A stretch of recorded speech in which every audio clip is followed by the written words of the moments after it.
नमस्कार, आदाब, जय भीम, सत श्री अकाल। मैं हूँ माजिद सिद्दीकी और आप देख रहे हैं फोकस हिंदुस्तान न्यूज़ चैनल। आज की ख़ास खबरें सब्सक्राइब करें, लाइक करें, शेयर करें। फिर आऊँगा एक ताज़ा खबर को लेकर माजिद सिद्दीकी।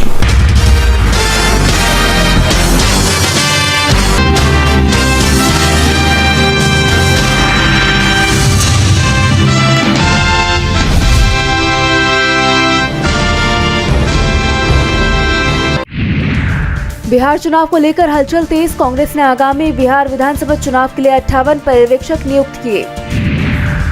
अमेरिकी दौरे पर विदेश मंत्री एस जयशंकर को 8 देशों की बैठक में लेंगे हिस्सा। बिहार चुनाव से पहले ईसीआई की बड़ी पहल, वोटर लिस्ट की पड़ताल के लिए तैनात किए 1.5 लाख BLA। केजरीवाल की झुग्गी वालों के पक्ष में लड़ाई को कांग्रेस ने बताया घड़ियाली आंसू, पूछे आपके कार्यकाल पर 10 सवाल। नए प्रदेश अध्यक्षों के लिए बीजेपी में मैराथन विमर्श, यूपी में ओबीसी या दलित के सवाल पर उलझन। महाराष्ट्र सरकार ने 3 लैंग्वेज पॉलिसी का आदेश वापस लिया, हिंदी थोपे जाने के आरोपों के बीच उठाया कदम। चीन बॉर्डर के पास बढ़ी IAF की ताकत, भारत ने असम में बनाई नॉर्थ ईस्ट की पहली इमरजेंसी एयर स्ट्रिप। अमरनाथ यात्रा को लेकर जम्मू श्रीनगर हाईवे पर पुलिस, सेना और CRPF ने की मॉक ड्रिल। चेन्नई से हैदराबाद जा रहा विमान तकनीकी खराबी के कारण लौटा वापस, 165 लोग थे सवार। देश भर में राहत के साथ साथ आफत लेकर पहुंचा मानसून, उत्तर भारत में भारी बारिश का अलर्ट, मैदान से पहाड़ तक हाहाकार। भारत UAE के संबंधों को मजबूती, वीजा ऑन अराइवल सुविधा में हुआ विस्तार, भारतीय यात्रियों को बड़ी राहत। ट्रंप ने नेताओं के भ्रष्टाचार मामले की आलोचना की, अमेरिकी सहायता पर उठाए सवाल। आत्मघाती हमले के बाद पाकिस्तान में हड़कंप, पाक ने अफगानिस्तान से लगने वाली गुलाम खान सीमा की बंद। ऑपरेशन सिंदूर पर इंडोनेशिया में रक्षा अताशे के बयान पर हंगामा, दूतावास ने बयान जारी कर बताई सारी सच्चाई। वियतनाम के एयरपोर्ट पर 2 विमानों में टक्कर, बाल बाल बचे यात्री। इथेनॉल मिश्रण कार्यक्रम का दिखा असर, किसानों की आय में हुआ इजाफा। ट्रंप ने लाखों भारतीयों को दी राहत, रेमिटेंस टैक्स बढ़ाकर किया 1%।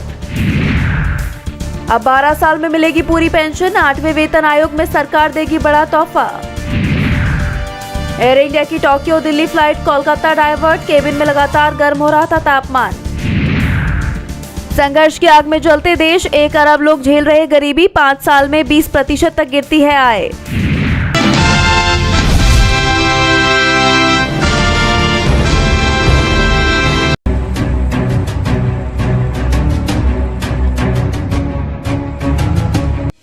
प्रयागराज में आजाद समाज पार्टी के समर्थकों के हिंसक प्रदर्शन ने हर तरफ तहलका मचा दिया है। नगीना से लोकसभा सांसद और आजाद समाज पार्टी के राष्ट्रीय अध्यक्ष चंद्रशेखर आजाद को रविवार को प्रयागराज में हाउस अरेस्ट कर लिया गया, जिसके बाद उनके समर्थकों ने भयंकर बवाल काट डाला।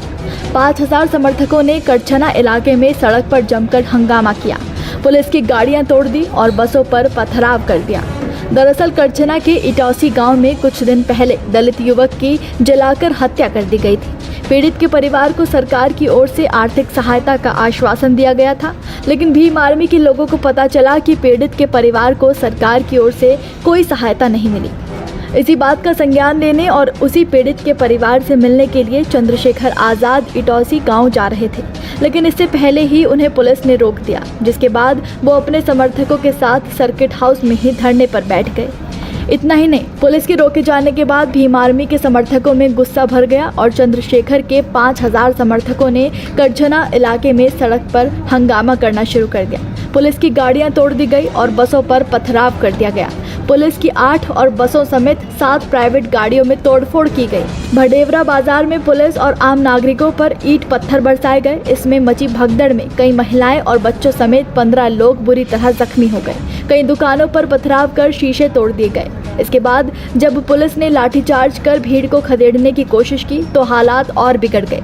इसके बाद नैनी औद्योगिक क्षेत्र, करछना, घूरपुर, कौंधियारा, कीटगंज, बारा, मुट्ठीगंज थाने की फोर्स करछना पहुंची। हालात काबू करने के लिए पीएसी और आरएएफ को भी मौके पर बुलाया गया। भीम आर्मी के 20 से ज्यादा कार्यकर्ताओं को पुलिस ने हिरासत में लिया है। करीब 5 घंटे चले बवाल को पुलिस ने काफी मुश्किल के बाद काबू किया।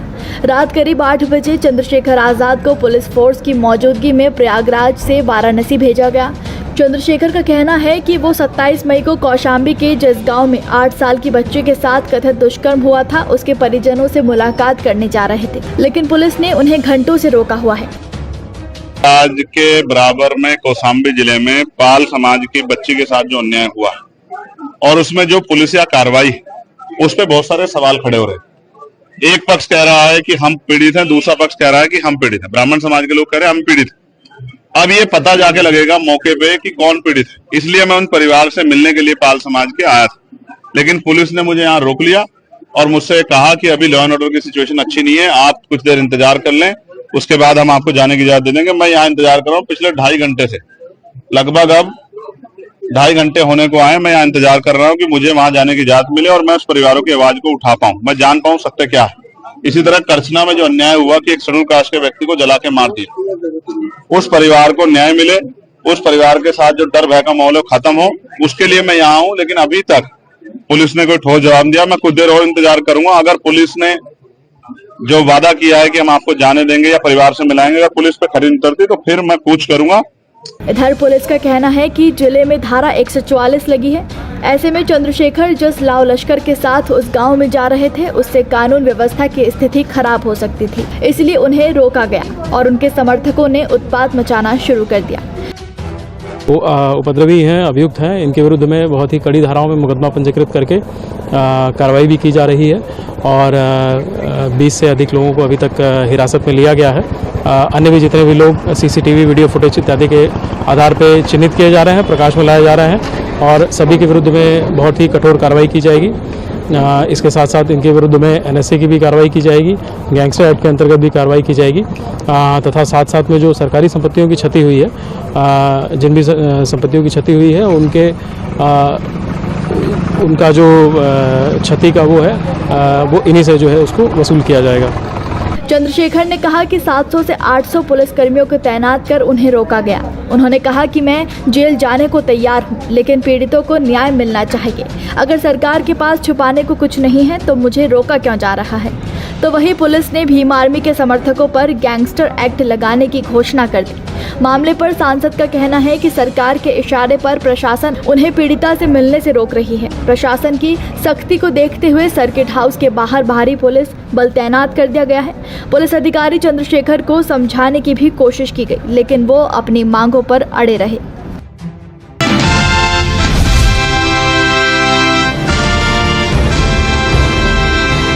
इंडोनेशिया में भारतीय दूतावास के सैन्य अफसर कैप्टन शिव कुमार के एक बयान ने भारतीय राजनीति में हलचल मचाती है। भारतीय नौसेना अधिकारी ने टिप्पणी की कि राजनीतिक नेतृत्व की ओर से तय किए गए आदेश के कारण ऑपरेशन सिंदूर के दौरान शुरुआती चरण के ऑपरेशन में पाकिस्तानी मिलिट्री इंस्टॉलेशन पर इंडियन एयरफोर्स अटैक नहीं कर सकी। इंडोनेशिया में दिए भारतीय सैन्य अफसर के इस बयान के बाद भारत में राजनीति गर्मा गई और विपक्ष की कांग्रेस पार्टी ने केंद्र की मोदी सरकार पर जमकर हमला बोल दिया। कई सवाल भी पीएम मोदी पर उठा दिए गए, लेकिन उससे पहले हम आपको विस्तार में बता देते हैं कि पूरा मामला क्या है और आखिर सैन्य अफसर के किन बयानों के कारण राजनीति में हलचल मच गई। दरअसल नौसेना अधिकारी कैप्टन शिव कुमार की ओर से 10 जून को एक सभा में की गई टिप्पणियों का कथित वीडियो सामने आया। वो जकार्ता के एक यूनिवर्सिटी में एयरफोर्स के परिप्रेक्ष्य से पाकिस्तान भारत हवाई युद्ध और इंडोनेशिया की पूर्वानुमान रणनीतियों का विश्लेषण विषय पर आयोजित सेमिनार में बोल रहे थे। तभी उन्होंने भारत सरकार को लेकर कुछ टिप्पणी की। कैप्टन शिव कुमार ने कहा कि हमने कुछ एयरक्राफ्ट खो दिए और ऐसा केवल राजनीतिक नेतृत्व की ओर से सैन्य ठिकानों या उनकी एयरफोर्स सिस्टम पर अटैक न करने की बाध्यता के कारण हुआ। राजनीतिक नेतृत्व की ओर से तय किए गए आदेश के कारण कुछ बाधाओं के चलते इंडियन एयरफोर्स शुरुआती चरण के ऑपरेशन में पाकिस्तानी मिलिट्री इंस्टॉलेशन पर अटैक नहीं कर सकी। भारतीय वायुसेना ने ऑपरेशन सिंदूर के शुरुआती चरण में अपने फाइटर जेट्स खो दिए क्योंकि उसे पाकिस्तानी सैन्य ठिकानों पर हमला न करने और केवल आतंकवादियों के ठिकानों को निशाना बनाने का आदेश दिया गया था। आगे उन्होंने कहा, लेकिन नुकसान के बाद हमने अपनी रणनीति बदली और हमने मिलिट्री इंस्टॉलेशन पर अटैक किया। इसलिए हमने सबसे पहले दुश्मन के एयर डिफेंस सिस्टम को दबाया और तबाह किया। As brought out by Bapa Tommy Tomtomo that India lost a lot of aircrafts. I may not agree with him that India lost so many aircrafts, but I do agree that we did lose some aircraft, and that happened only because of the constraint given by the political leadership to not attack the military establishment or their air defenses. But after the loss, we changed our tactics and we went for the military installations. So we first achieved separation of enemy air defense and destruction of enemy air defense, and then that's why all our attacks then could easily go through using surface to air missiles, BrahMos, surface to surface missiles. Captain की इन टिप्पणियों का video अब social media पर काफी ज्यादा viral हो रहा है। इतना ही नहीं, इससे पहले CDS जनरल अनिल चौहान ने एक इंटरव्यू में कुछ विमान खोने की बात स्वीकार की थी। कैप्टन के इन बयानों के बाद विपक्षी कांग्रेस पार्टी ने सरकार पर सवाल खड़े कर दिए। कांग्रेस ने सरकार पर देश को गुमराह करने का आरोप लगाया। पार्टी महासचिव जयराम रमेश ने कहा, पहले CDS ने सिंगापुर में महत्वपूर्ण खुलासे किए, अब वरिष्ठ रक्षा अधिकारी इंडोनेशिया में ऐसे दावे करते हैं, लेकिन प्रधानमंत्री सर्वदलीय बैठक की अध्यक्षता करने और विपक्ष को विश्वास में लेने से क्यों इनकार कर रहे हैं? संसद के विशेष सत्र की मांग क्यों खारिज कर दी गई? कांग्रेस ने सोशल मीडिया पर सरकार के खिलाफ ट्वीट कर 3 सवाल भी उठाए हैं। कांग्रेस ने लिखा, राजनीतिक नेतृत्व की लगाई बाध्यताओं के कारण भारतीय वायुसेना ने पाकिस्तान के खिलाफ लड़ाकू विमान गंवाए हैं। ये बात भारतीय नौसेना के अधिकारी कैप्टन शिव कुमार ने कही है। इससे पहले चीफ ऑफ डिफेंस स्टाफ यानी CDS अनिल चौहान ने भी ऑपरेशन सिंदूर में भारतीय फाइटर जेट के गिरने की बात कही थी। ऑपरेशन सिंदूर और सीजफायर से जुड़े ऐसे कई सवाल हैं जिनके जवाब नहीं मिले हैं। प्रधानमंत्री नरेंद्र मोदी को देश के सामने इनकी सच्चाई रखनी चाहिए, लेकिन नरेंद्र मोदी अपनी जिम्मेदारी से भाग रहे हैं और जवाबदेही से मुंह फेर रहे हैं। ऐसे में सवाल है, प्रधानमंत्री अपनी अध्यक्षता में एक सर्वदलीय बैठक बुलाकर विपक्ष को सच्चाई बताने से क्यों इनकार कर रहे हैं? इस मुद्दे पर संसद का विशेष सत्र बुलाने की मांग को क्यों खारिज कर दिया गया? प्रधानमंत्री नरेंद्र मोदी और विदेश मंत्री देश से क्या छिपा रहे हैं? कांग्रेस के हमले के बाद इंडोनेशिया में भारतीय दूतावास की ओर से भी बयान जारी किया गया। दूतावास ने कहा, डिफेंस अटैची का बयान संदर्भ से हटाकर बताया जा रहा है। उनके प्रेजेंटेशन की मंशा और मूल उद्देश्यों को गलत पेश किया गया। प्रेजेंटेशन में कहा गया है कि भारतीय सेना राजनीतिक नेतृत्व के अधीन कार्य करती है, जो हमारे पड़ोस के कुछ देशों से अलग है। ऑपरेशन सिंदूर का उद्देश्य आतंकवादी ढांचे को निशाना बनाना था। भारत की प्रतिक्रिया उकसाने वाली नहीं थी। बता दें कि भारतीय सेना ने पहलगाम आतंकी हमले का बदला लेने के लिए 7 मई की रात को ऑपरेशन सिंदूर लॉन्च किया था। इस दौरान सेना ने पाकिस्तान के नियंत्रण वाले इलाके यानी POK और पाकिस्तान में मौजूद आतंकी ठिकानों को तबाह कर दिया। इस कार्रवाई से बौखलाए पाकिस्तान ने भारत पर ड्रोन और मिसाइलों के जरिए हमला कर दिया, जिनका भारतीय सेना ने कड़ाई से मुकाबला किया और उन्हें हवा में ही मार गिराया। दोनों देशों के बीच 10 मई को सैन्य कार्रवाई रोकने पर सहमति बनी और सीज फायर का ऐलान किया गया। बता दें कि कैप्टन शिव कुमार के बयान से पहले चीफ ऑफ डिफेंस स्टाफ यानी CDS अनिल चौहान ने 31 मई को सिंगापुर में शांग्री-ला डायलॉग कार्यक्रम के दौरान पाकिस्तान के साथ संघर्ष में भारतीय फाइटर जेट गिरने के दावों पर बात की थी, जिस पर भी कांग्रेस ने अपने सोशल मीडिया से CDS अनिल चौहान का इंटरव्यू क्लिप शेयर करते हुए लिखा था कि इस बयान में ये माना गया है कि हमें फाइटर जेट का नुकसान हुआ है, फिर मोदी सरकार इस बात को क्यों छिपा रही है? और इसी के साथ कांग्रेस ने विशेष सत्र बुलाने की भी मांग की थी।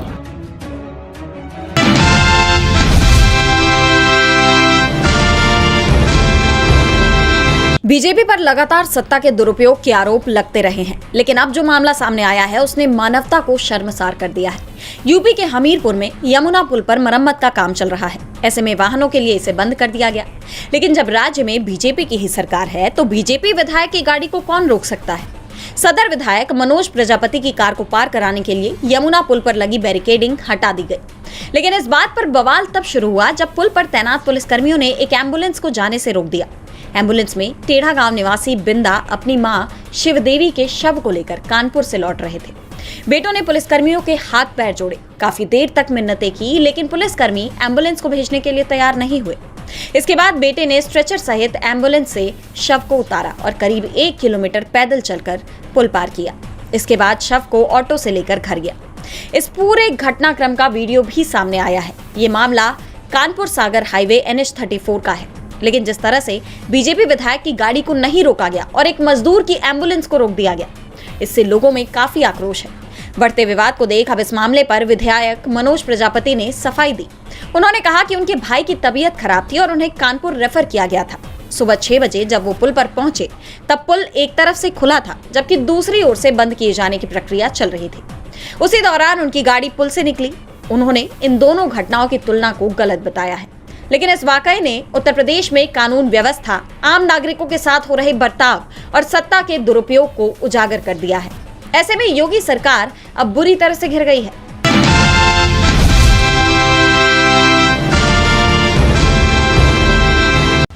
पुरी रथ यात्रा हादसे के विरोध में प्रदर्शन कर रही कांग्रेस पार्टी पर ओडिशा पुलिस के एक शीर्ष अधिकारी का आपत्तिजनक बयान सामने आया है।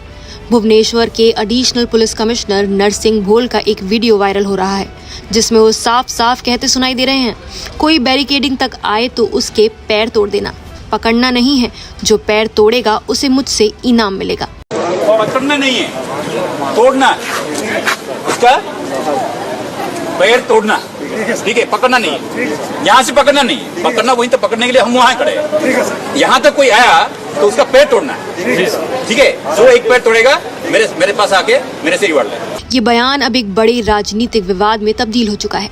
ये वीडियो उस वक्त रिकॉर्ड हुआ जब कांग्रेस और अन्य विपक्षी दल पुरी रथ यात्रा में भगदड़ की घटना के विरोध में मुख्यमंत्री के आवास की ओर मार्च कर रहे थे। घटनास्थल पर सुरक्षा के लिए भारी पुलिस बल तैनात था और बैरिकेडिंग लगाई गई थी। उसी दौरान एडिशनल कमिश्नर नरसिंह भोल प्रदर्शनकारियों को रोकने के लिए अपने मातहतों को बेहद सख्त और हिंसक भाषा में आदेश देते नजर आए। वीडियो सामने आने के बाद विपक्षी दलों ने पुलिस पर तानाशाही रवैया अपनाने और लोकतांत्रिक विरोध को कुचलने का आरोप लगाया है। सोशल मीडिया पर भी इस बयान की कड़ी आलोचना हो रही है। ये पूरा मामला जुड़ा है उस हादसे से जिसने श्रद्धा के उत्सव को मौत के मातम में बदल दिया। रविवार करीब 4 बजे पुरी के गुंडीचा मंदिर के सामने रथ यात्रा के दौरान भगदड़ मच गई। भगवान जगन्नाथ का रथ सबसे आखिर में पहुंचा, जिससे भीड़ में दर्शन की होड़ मच गई। अफरा तफरी में 3 लोगों की मौत हो गई और 50 से अधिक श्रद्धालु घायल हो गए। मरने वालों की पहचान 36 वर्षीय बसंती साहू, 78 वर्षीय प्रेमकांति महंती और प्रभाती दास के रूप में हुई है। माना जा रहा है कि वीआईपी मूवमेंट के कारण आम श्रद्धालुओं के लिए निकासी का रास्ता अचानक बंद कर दिया गया था, जिससे लोगों को घूमकर वापस जाना पड़ा और एंट्री वाले रास्ते से ही निकलने की कोशिश में अव्यवस्था बढ़ी। मौके पर पर्याप्त पुलिस बल और प्रशासनिक अधिकारी मौजूद नहीं थे, जिससे हालात बेकाबू हो गए। घटना के बाद मुख्यमंत्री मोहन चरण मांझी ने सोशल मीडिया पर माफी मांगते हुए लिखा, मैं और मेरी सरकार भगवान जगन्नाथ के सभी भक्तों से व्यक्तिगत रूप से क्षमा मांगते हैं। ये लापरवाही माफ करने लायक नहीं है। सरकार ने हादसे के बाद पुरी के कलेक्टर और एसपी को हटाते हुए चंचल राणा को नया कलेक्टर और पिनाक मिश्रा को नया एसपी नियुक्त किया। साथ ही डीसीपी और बटालियन कमांडेंट को निलंबित भी किया गया है। मामले की जांच डेवलपमेंट कमिश्नर अनु गर्ग को सौंपी गई है, जो 30 दिन में रिपोर्ट देंगी। पुरी की रथ यात्रा इस बार 27 जून से शुरू हुई थी। भारी भीड़ के कारण पहले दिन ही 625 से ज्यादा श्रद्धालुओं की तबीयत बिगड़ गई थी। 70 लोगों को अस्पताल में भर्ती कराया गया था, जिनमें से 9 की हालत गंभीर थी। भगदड़ की ये घटना तब हुई जब भगवान बलभद्र और देवी सुभद्रा के रथ पहले से गुंडीचा मंदिर के पास थे और भगवान जगन्नाथ का रथ बाद में पहुंचा। दर्शन के लिए उमड़ी भीड़ पर काबू नहीं पाया जा सका और अव्यवस्था ने त्रासदी का रूप ले लिया। पुरी रथ यात्रा के दौरान भगदड़ की घटनाएं कोई नई नहीं है। 2024 में पहले भीड़ में घबराहट के कारण 2 श्रद्धालुओं की जान गई थी और 2008 में सिंह द्वार के पास भगदड़ में 6 श्रद्धालु मारे गए थे। हर साल बढ़ती भीड़ और प्रशासनिक तैयारियों की कमी इस ऐतिहासिक आयोजन की सुरक्षा पर सवाल खड़े कर रही है। एक ओर श्रद्धालु आस्था में डूबे होते हैं तो दूसरी ओर प्रशासन की लापरवाही उनकी जान पर भारी पड़ती है। और अब जब खुद पुलिस अधिकारी हिंसा के खुले आदेश दें तो सवाल उठता है क्या लोगों की सुरक्षा के नाम पर लोकतांत्रिक विरोध की भी टांग तोड़ दी जाएगी? पुरी की रथ यात्रा की गरिमा को बरकरार रखने के लिए क्या इस बार सरकार कोई ठोस कदम उठाएगी? इस पूरे मुद्दे पर आपकी क्या राय है, हमें कमेंट करके जरूर बताएं।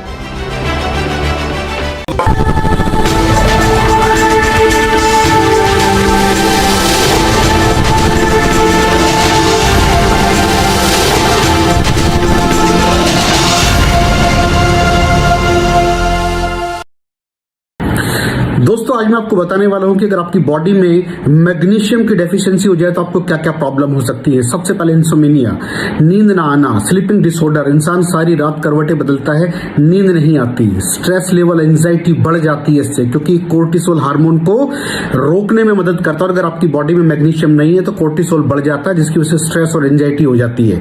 मूड स्विंग्स, इंसान को पता नहीं चलता उसके मूड स्विंग्स होते हैं, थोड़ी थोड़ी देर में गुस्सा आना, थोड़ी थोड़ी देर में चिड़चिड़ापन होना, क्योंकि ये सेरोटोनिन हार्मोन को बढ़ने में मदद करता है। अगर आपकी बॉडी में less magnesium is equal to less serotonin, और सेरोटोनिन हैप्पीनेस का हार्मोन है। अलावा इसके ये फटीग को भी कम करता था। अगर आपकी बॉडी में मिनरल डेफिशिएट है, अगर आपकी बॉडी में मैग्नीशियम नहीं है तो आपको थकावट बहुत जल्दी फील होगी, जरा सा काम करती है आपकी बॉडी थक जाएगी। पुअर डाइजेस्टिव सिस्टम, ये डाइजेस्टिव सिस्टम को भी मैनेज करने में बड़ा शानदार रोल प्ले करता है, और अगर इसकी डेफिशिएंसी है तो कॉन्स्टिपेशन, डायरिया जैसी प्रॉब्लम हो जाती है। माइग्रेन, बहुत खतरनाक प्रॉब्लम है माइग्रेन। अगर डेफिशिएट है आपकी बॉडी मैग्नीशियम से तो आपको माइग्रेन की प्रॉब्लम भी हो सकती है। ब्लड प्रेशर, अगर आपकी बॉडी में मैग्नीशियम कम है तो आपको ब्लड प्रेशर की प्रॉब्लम हो सकती है। इरेगुलर हार्ट बीट, ये हार्ट बीट का बढ़ जाना, कम हो जाना, बढ़ जाना, कम हो जाना, मैग्नीशियम डेफिशिएट होने की निशानी है। ऑस्टियोपोरोसिस, बोन हेल्थ वीक हो जाती है, क्योंकि आपकी बॉडी का 60% जो मैग्नीशियम है वो आपकी बोन्स के अंदर होता है। अगर आप बाहर से मैग्नीशियम नहीं ले रहे हैं तो आपकी बॉडी जो है वो हड्डियों में से लेना शुरू कर देती है, जिसकी वजह से ऑस्टियोपोरोसिस की प्रॉब्लम भी हो सकती है, आपकी हड्डियां कमजोर हो जाती हैं। और मसल क्रैम्पिंग, मसल क्रैम्प, नस पे नस का चढ़ जाना, मसल्स पे अकड़ जाना, बिल्कुल चलना मुश्किल हो जाता है। तो मसल क्रैम्पिंग भी तभी होती है जब आपकी बॉडी में मैग्नीशियम की डेफिशिएंसी हो। और दोस्त, हमारे यहाँ 90% से ज्यादा लोग मैग्नीशियम डेफिशिएंसी के शिकार हैं। कहां से मिलेगा मैग्नीशियम, कितनी मात्रा में लें, किस क्वालिटी का लें? तो उसका जवाब है वेस्टीज प्राइम CMD। इसके अंदर आपको भरपूर मात्रा में मैग्नीशियम मिलेगा, आपकी सारी प्रॉब्लम सॉल्व हो जाएगी। Thank you so much. दर्शकों, देख लिया आपने हमारे वीडियो को। हमें खुशी होगी कि आपने हमारे न्यूज़ को लाइक किया और दूसरों को शेयर किया। अगर अभी तक हमारे चैनल फोकस हिंदुस्तान को सब्सक्राइब नहीं किया है तो तुरंत सब्सक्राइब करें, कमेंट करें और बेल आइकॉन को प्रेस करें। हम हाजिर हैं खबर के लिए।